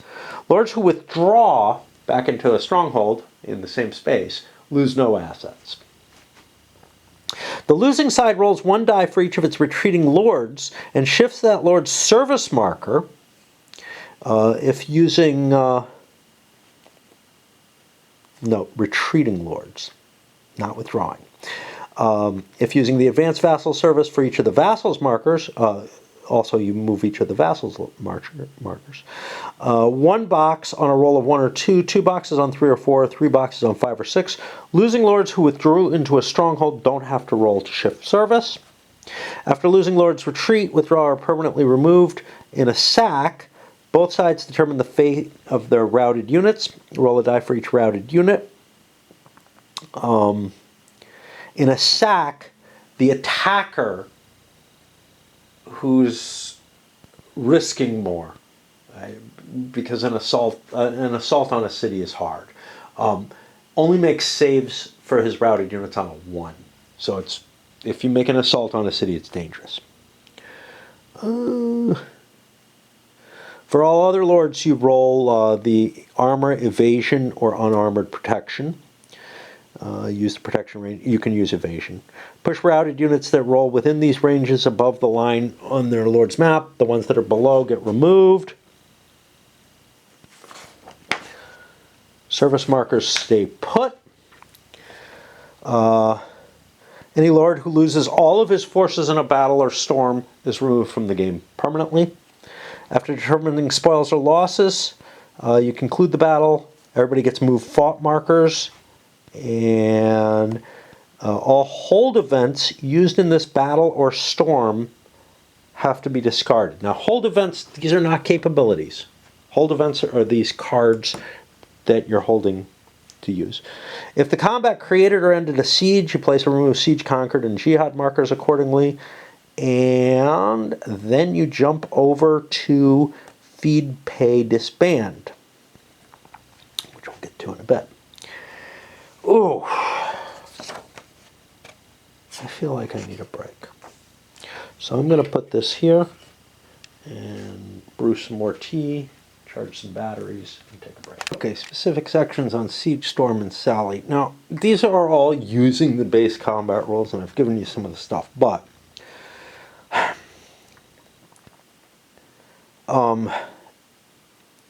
any besieging lord can use all of the actions of his command card to move the siege marker forward.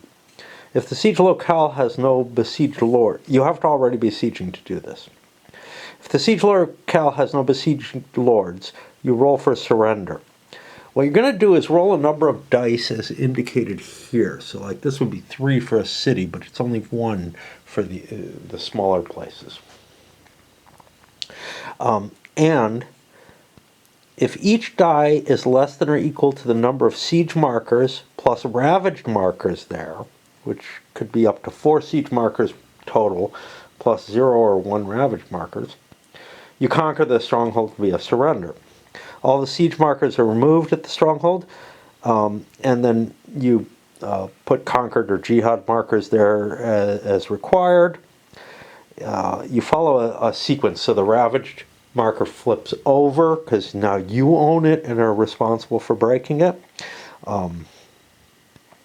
If the stronghold's in a taifa and the conquest affects the taifa status, you adjust it. There will be no spoils for a surrender. If the stronghold didn't surrender, including because the besieger declined to roll, and if the besieging side has at least as many lords as the stronghold's siege capacity, which is the number up here, you're allowed to place another siege marker up to the maximum of 4 for the locale. Anybody who moved or fought gets the marker there. Any lord outside a besieging stronghold can use a command action to launch an attack. This proceeds as if it's a battle, however it follows some special rules. Each side's front row is at most 1 lord. For the attacker, the active lord, other lords will be in reserve. Also, a side may never have more lords in the front than the stronghold's capacity. At the start of the round after the first, the attacker can end the storm. They lose, and we go to the ending the storm stage, which is not necessarily as problematic as losing a battle. In each storm round after the first, the attacker and defender can add 1 lord from reserves to the front. This could replace someone, I guess. The besieging, it doesn't say. Up to the stronghold capacity, I'm really not sure. But you must move a lord to the front if all the front lords are routed. The besieging side receives the garrison units shown for that type of stronghold, and those will be listed here. Garrisons come with archery attached to them. They don't have to, get any kind of asset for that. But any lords inside only have archers if they have assets for it. The defending units melee strike before. Okay. All right. The besieging side uses the stronghold's walls shown on the stronghold table. They're all 1 to 4, so that's no big deal. The besieging side uses however many siege markers they have as their defense. They'll also use that against sallies. Should be in this section, but I don't see it. All defending units melee strike before attacking units do. This is just saying, because they normally do, this is just saying that the horses are not separated out. Everybody's on foot anyway in the siege. And in fact, they get different attack capabilities, like knights only are worth 1. The attacking side has to absorb hits with any armored units before doing so with other units. This is a weirdness. So when you have crossbows, you get to pick which unit you're shooting, but I think you have to shoot the attacking armored units first. For good or ill. Each lord of each side in a storm adds no more than 6 hits in any given melee. But missiles are unlimited. Javelins or slingers are reduced in value in storms. The garrison forces garrisons add to their defending lord strikes. Garrisons must take all hits suffered by the defender until they're routed, after which the defending front lord units absorb hits. Again, if you have crossbows, you have to pick the garrison first, I guess. Whenever routed at the end of the storm, return garrison units to the pool. The full complement of garrisons will always be there on any storm. Now, as you route units, they go away until that storm is done, however many rounds it goes.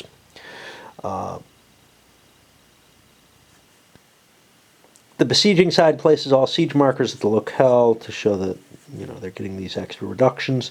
A storm ends once a number of rounds completed equals the number of siege markers there, or earlier if a side loses because all of its forces there rout or the attacker concedes. You don't generally want to storm until you get more siege markers there. First of all, they give you a defense from the, as if they're walls, but they also mean that you get to stick around enough rounds to actually wipe out the garrison. Unless the defenders are all routed, the attackers lose. Losing attackers neither retreat nor give up spoils. If they survive, the locale remains besieged. If the defenders lose, the stronghold will be sacked. Both sides take losses as if in a battle, except routed defending units roll against the protection. Never evasion. Makes sense, they're not on their horses. And routing attacking units have to roll a 1, no matter what. All lords there are counted as moved and fought, even if they stayed in reserve on either side. When the besieging defenders lose, all their losing lords are permanently removed and generate spoils. The besiegers conquer the stronghold as per the surrender rules here, but in addition, they get spoils, which is going to be the number of coins, loot, and provender shown on the strongholds table here. It also shows how many victory points the area is worth. And then you go to the aftermath just as before, which is the moved, fought, event cards, etc. Here's Sally. This is something I wanted to mention about the rules. I wish I had done it earlier. One of the things that really bugged me, and this is a GMT issue more than anything else, but if I'm looking through this is section 4.5. 4.51's here. Here's 4.53. Where's 4.52? I got to find it. It's there. These do not have any kind of, I don't know. To me, they don't feel like they have any prominence, the numbers that are in there. It's very hard to find them. Now, GMT makes that a problem by putting lots and lots of text without a lot of numbers to begin with. You'll find there's places in the rules where they give you a reference. If they give you a reference to 4.52, that's all of this. Man, that's fucking crazy. I really am missing, look, Yaquinto goes overboard, right?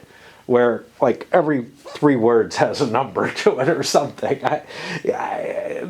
Basically, there's almost nothing that's more than 2 or 3 sentences that doesn't have a number. I feel like some of the Avalon Hill rules came pretty damn close to the Yaquinto number sets. But there's a whole bunch of games out there, SPI among them. Almost everything by SPI gets the numbering at a reasonable level. But there's ones that go with a few more words than SPI tends to. But each of these should have a number.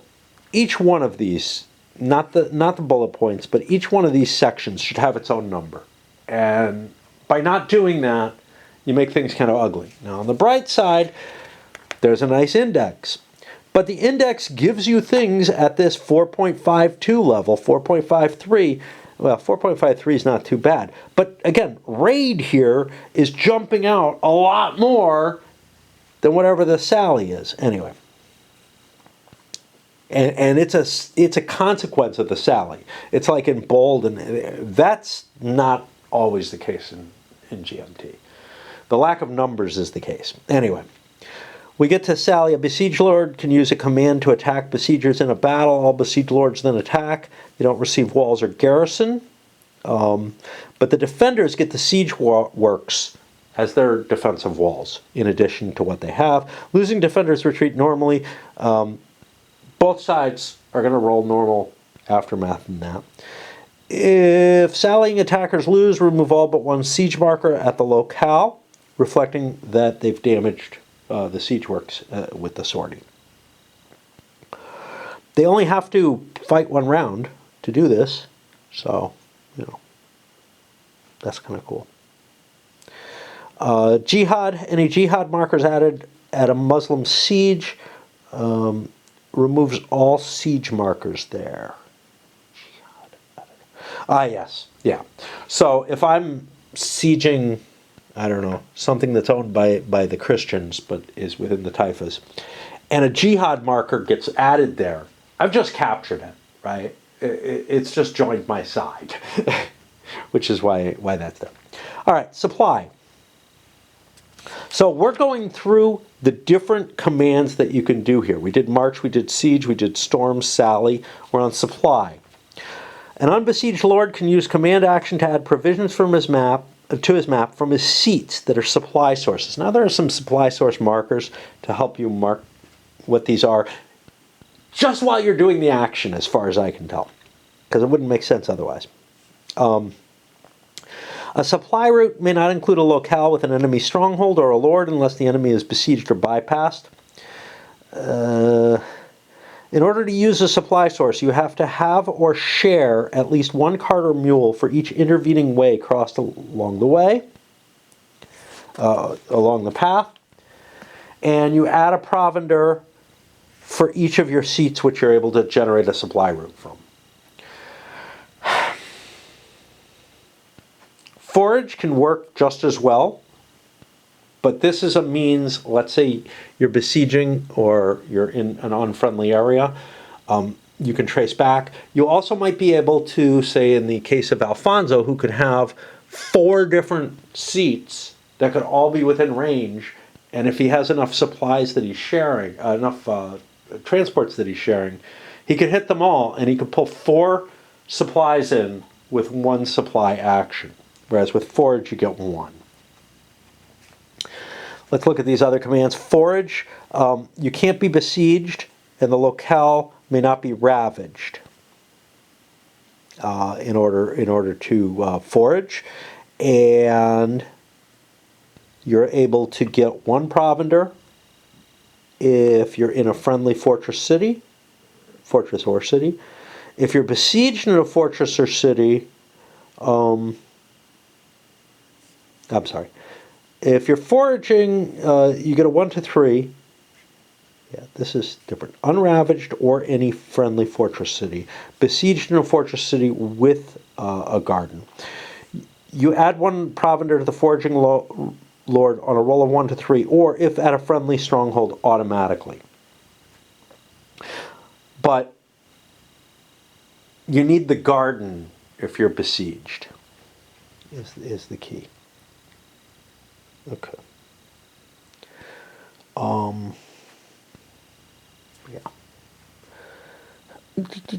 Gardens. A lord at a friendly city or fortress only may forage to add 1 provender automatically, even if the locale is ravaged or he is besieged. Forage doesn't require sources of transport. It can generate less than supply, but generally it generates the same. However, it might be iffy. Ravage. You can use a command action at an enemy locale that's not yet ravaged to put a ravaged half victory point marker there. You'll get the victory point, and you'll also get a loot, plus if it's a stronghold, 1 provender to the ravaging lord. Each odd yellow marker will shift a Taifa lord's service this way, the bad way, towards not liking the situation anymore. So if the Muslims can't protect the Taifas, they're gonna have issues. Rustling. For each ravage marker that this command action places, you add 1 loot and 1 provender. Yeah, you get the cattle, whatever. I have to swap batteries, and my battery situation is not good. Ooh, that one may be green now. We're getting there. Enforcing pariahs. Every odd Christian ravage marker in this action places within a Taifa box, the first, third, and so on, counting, immediately shifts the service marker of the lord of that Taifa left by 1 box. This is what I thought it was 1 burr or something. Right? Each odd yellow marker, yeah, shifts the Taifa marker. If the lord is mustered, his vassal markers, yeah, we already hit that. Okay, next action is tax. You have to be at one of your own seats, and it uses the entire card and gets you a single coin on the taxing lord's card. You can also pass and not use some of your actions if you so wish. Okay. At the end of each command card, any lords on either side that's marked moved or fought, that includes retreating and stuff like that, not withdrawing, because they were involved in march, avoid battle, battle, siege, storm, must feed their forces and their mules. Then all lords on both sides may receive pay and might disband. All right. Every 6 units, including mules as units, eats 1 food. And this is on a per lord basis. You don't share these. You will eat off your own lord first, but then you can share provender amongst lords as needed. You can use feed markers to indicate how much it's going to cost. Loot can pay lords only at friendly locations, but you can use loot as food on a 1-for-1 basis. Feeding lords may discard mules in excess of those that they're capable of feeding. Feeding removes no assets beyond the above requirements. So, if you don't have enough food without throwing your mules away, you can throw mules away to the extent and feed what else is there. But you can't throw a few mules away if you could feed them. Sharing. First, all lords must feed their own forces and mules using provender and loot. Then a lord may expend provender and loot to feed those of his side's other lords. Must. Sorry, not may. Players may not withhold provender or loot. They must use it all for feeding. Anybody who didn't get enough food, even if they got almost enough food, is going to shift their service marker 1 40 days box left. A lord needing 2, but with access to 1, still consumes the asset and is not fed. Next, Christian and then Muslim lords can receive pay as during the levy. You can give them cash or loot if they're in the correct location. Then our lords on both sides check to see if they disband. So if your service moves down to the current turn or before, if it moves before, you're gone from the game. If it moves to the current turn, you just disband and you can come back. So there's a reason that you'd want to pay. And then you remove the moved fought markers and go to the next card. After all the cards are played, 7 or 8 per player, you end the 40 days. If it was the end of the game, you check who won. Then grow and harvest. Okay, here is the grow marker. Here is the harvest marker, and they're not well.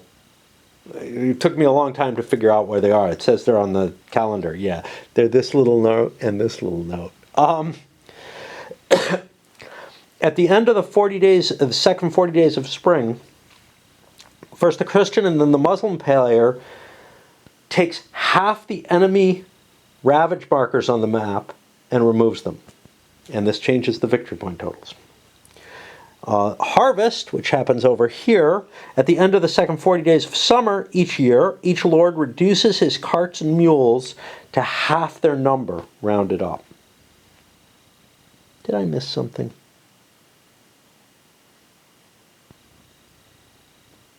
Greed. I missed greed. Yeah. No, not greed. Huh. Something I thought happened here.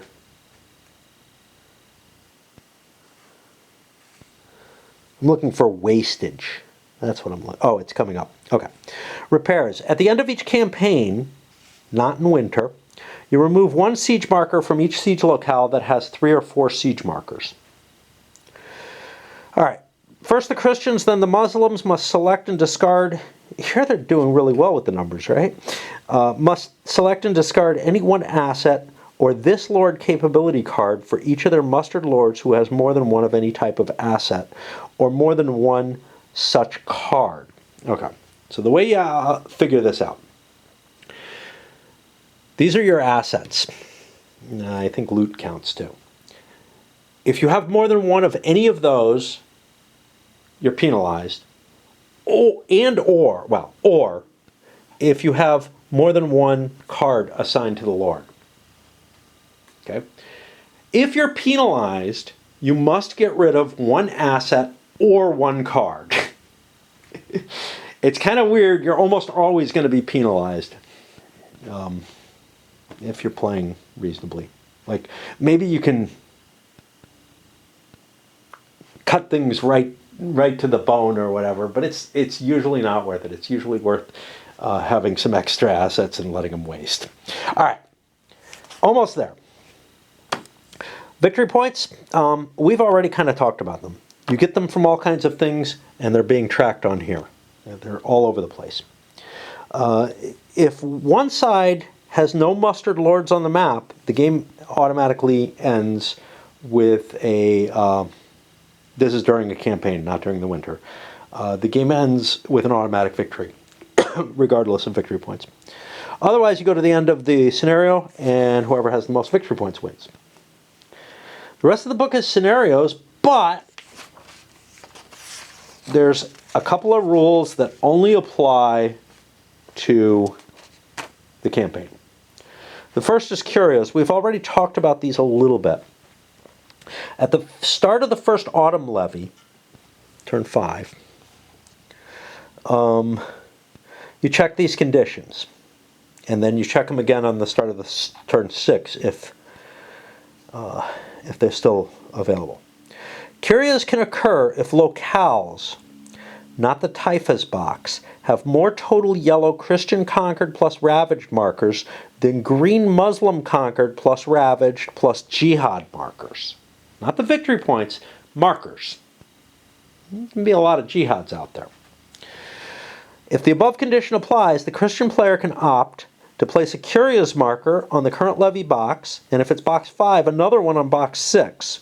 And each curio marker you place gets rid of one of these sort of balancing victory points that are over there. Yeah, some of them show up for other things, like when you hire Rodrigo. Advance the levy marker to the first 40 days of winter, skipping 1 or 2 boxes. Shift the service markers of any lords of either side who are currently beyond service in box 6 or lower, all the way up to box 7. So they don't, stop working. Oh, shit. Yeah, it's just so damn temperamental. Okay.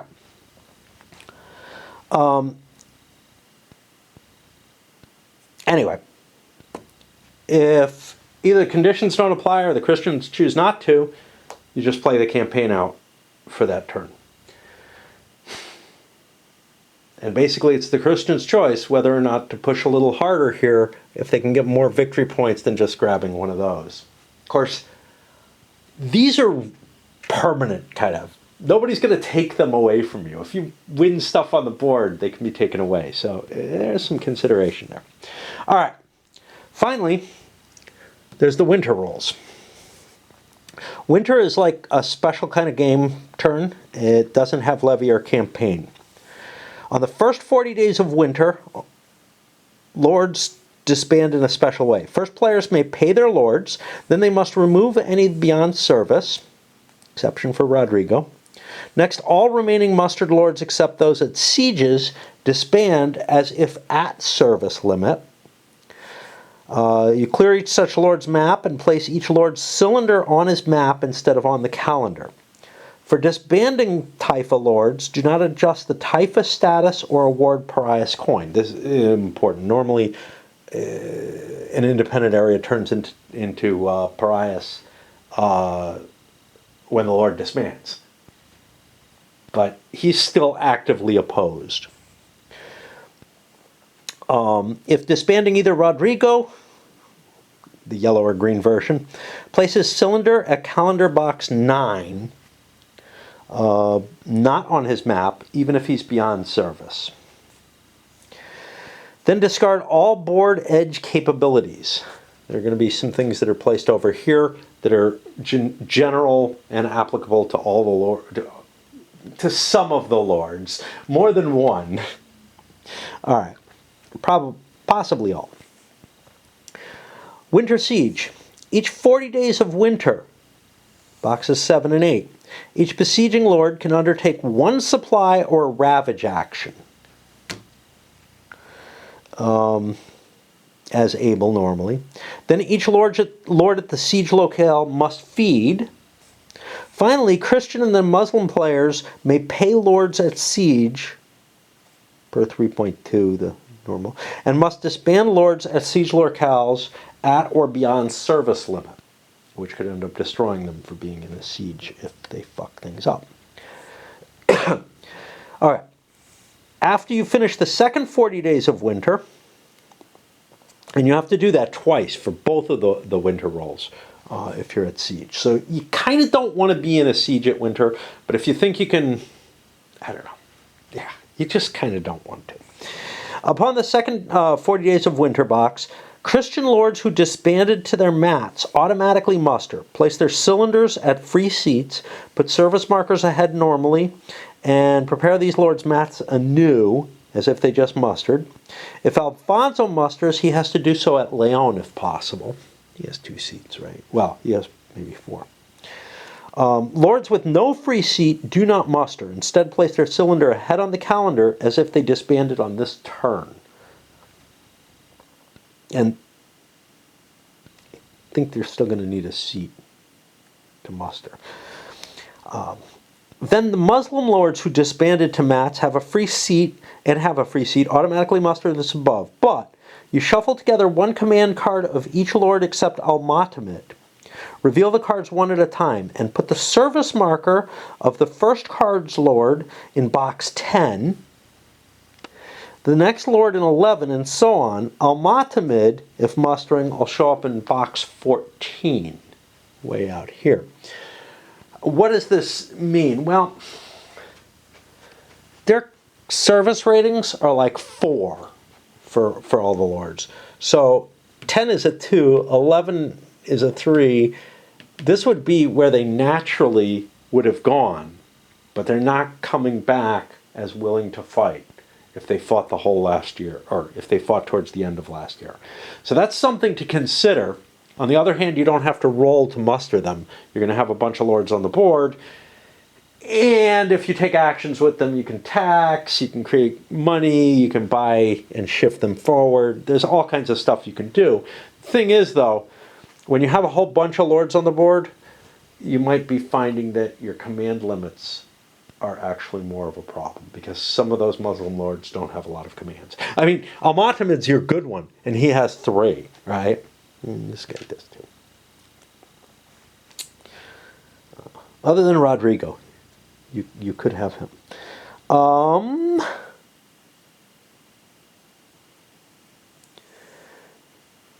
Okay. And then typhus, who would muster now but have no free seat, get their cylinder on the map as per 3.32 and adjust typhus status accordingly. I'm assuming that's the normal disband rolls. At the end of the second 40 days of winter, each lord at a siege reduces his carts and mules by half their number, rounded up.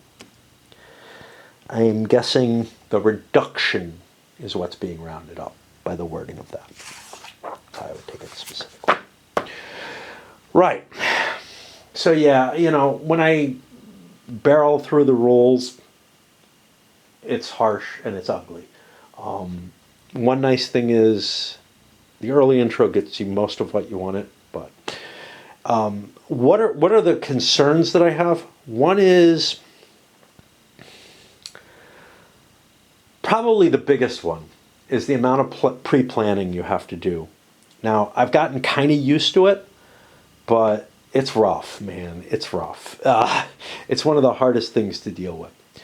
Another concern that I have has to do with pulsing is always an issue, right?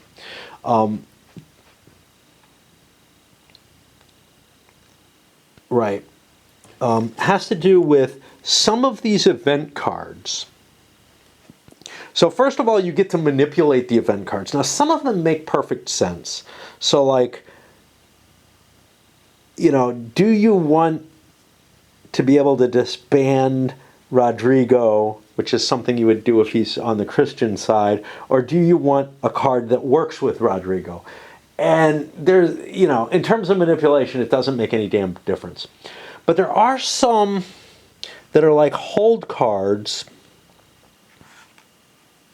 like this Swollen River, which really bother me. They feel kind of like the Lord of the Rings cards, the SPI game, more than anything else. But I think the Fantasy Flight has it too. You know, and this is kind of the CDG type feel to it, right?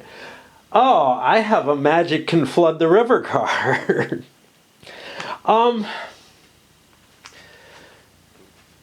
If you look at the specifics, they might be more generic than you would look. Unless a Lord there has Adelides, play to block march on a command card or to block avoid battle.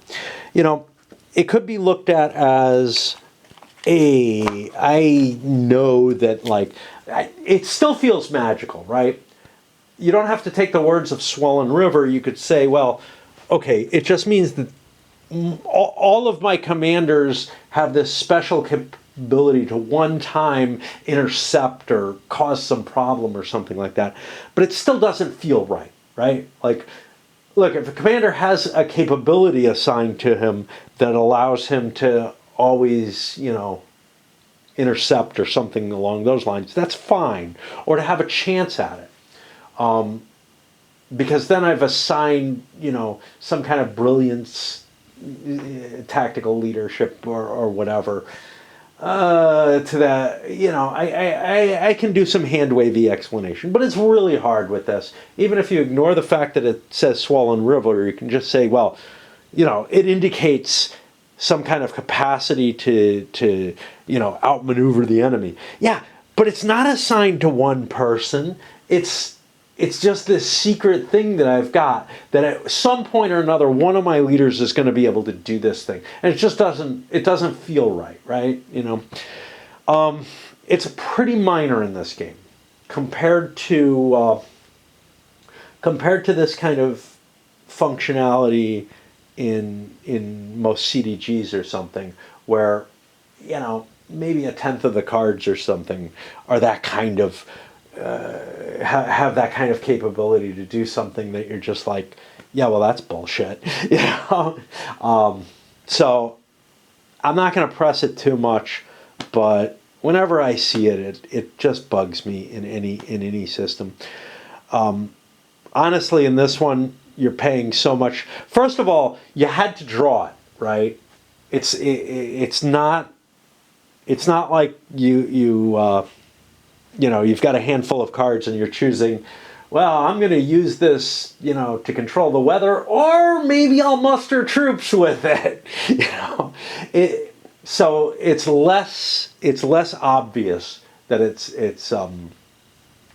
you're not making that kind of choice where you're like, well, do I want to march? Do I want to raise reinforcements? Or should I summon weather gods? So it feels a little less problematic than that, but it's like this magical opportunity that you have, right? And whatever. I haven't seen one played yet, so at least not in this one. I'm pretty sure I did one in Nevsky, but because it probably, you know, got my panties in a twist or whatever. Anyway,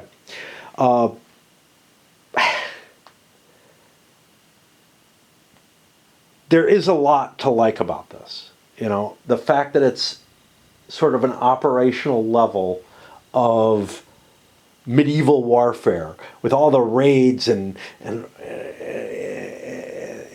you know, the occasional you want to besiege a town or whatever, but that's hard to do. So you're like, you know, putting out these little raid markers and shit like that. And I tried to fight a more conventional war with the Muslims early on, and boy, did that go badly. They ended up losing a lord, and they were well behind very early. You know, here they were really, really on the ropes. Could they recover? I don't know. Maybe. You know, but it's really lovely to see that kind of the attention, and most systems wouldn't be able to handle it. The one thing that I do feel kind of bummed about whenever I play these is, hey, this is just 2 years, man. I feel like, you know, if I'm sieging cities and stuff, I don't know. Campaigns should be a little longer. This is a really salient couple years, but it's not like more stuff wasn't happening on both sides of this. And I just don't know. You know, it's not like I expect to see the whole Reconquista handled at this scale. Although I would definitely not be uninterested in such a thing. But it does feel like there's room for more game, more years to be present. Maybe with, rules where like, hey, you want to skip a year? The being reasons that you would do that and stuff along that lines. But anyway, for what it's covering in scope, man, yeah, it really is doing. It's a reason it's a must buy for me. All right, up it goes.